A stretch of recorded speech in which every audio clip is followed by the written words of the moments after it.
all it did was create interest in the film. So, I think that was, eventually when VHS came, to the situation, it brought it back into vogue again and people were able to watch it. But yeah, I think it could have made more money, had it, at that time. I mean, again, it's cartoon violence. It's not like today's films. Where you try to top each other with the best gore and broken bones and whatever. It was a pretty innocent, fight scene. You didn't really see any blood. And so compared to today's stuff, it would have been an innocent movie on that. I mean, what was the rating on that? Most R, because they drop a bunch of F-bombs. Ajax, mostly. Oh, God. He's so good. He's so good in that. He has some of the best lines on that. Any final thoughts about this movie before we get out of here? This holds up as far as another one, a classic film, Walter Hill directed. I don't know that anybody else could have made it look as good. And if I'm not mistaken, he kind of took this project because something else he was doing fell through. Almost didn't happen. It almost was one of those things where, much like, we were talking about The Sorcerer and William Friedkin, where he was working on one project that fell through and then he went to The Sorcerer. I think the same thing would have happened. I don't think Warriors would have been made had Walter Hill not had some small window of opportunity to do something. So we may not have had this movie, but I think I haven't read the novel that it's based on, but I think it was a pretty accurate touchstone, I guess, for teenagers at that time. The grittiness of New York City, everything was real looking. Everything held up and still holds up really well. So I got to put that, up with one of my top 10 films as far as longevity. It's got legs on it. It's got some great young actors, first time actors in a movie. It was a multicultural film, and the Warriors were a blended gang.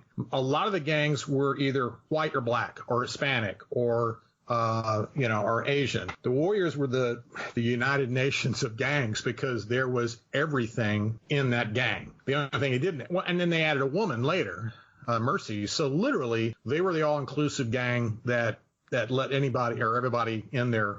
If you were from Coney Island, boom, you were in the Warriors. So it's just refreshing to watch.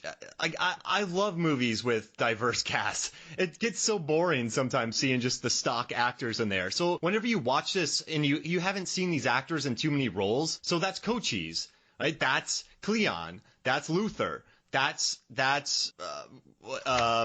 Swan. You see them as their characters. Yeah, James Remar is always going to be Ajax to me, no matter what he's done. I mean, he played Dexter Dead in the TV series Dexter. I think he was in Once Upon a Time in Hollywood in a bounty law scene. So he's always working, always playing characters. But much like you and I, we have an opportunity to see some of these people at Comic-Con that we work. And I met James Remar. I did walk up to him and say, thank you for the Warriors. Thank you for the Ajax characters. And he was quite happy to still, be involved in that project. But he will always be Ajax to me. And he still looks the same. I mean, but he's still got that cockiness. So, yeah, I'm glad some of these guys went on to bigger and better things and had some longevity. I mean, a lot of the other actors in the Warriors disappeared or, didn't really go through. But I think it's just, it's a movie that I'll watch, at least a couple times a year. Because it's just easy to put on, hour and a half long, and it's just got solid performances, and the cinematography is great, and the soundtrack is great, and I just highly recommend this movie. Walter Hill's Warriors from 1979, great film. Well, thank you for joining me, Dave. This was fun. I love this movie, so I'm glad we got to talk about it. Yeah, I'm glad you invited me. I'm also glad that I was able to get my props in and do my. Come out to play. Hey, wait. So yeah. Dave, say this is Movies, Films, and Flicks. We'll see you next week, but in that voice. This is Movies, Films, and Flicks. We'll see you next week. Come out to play.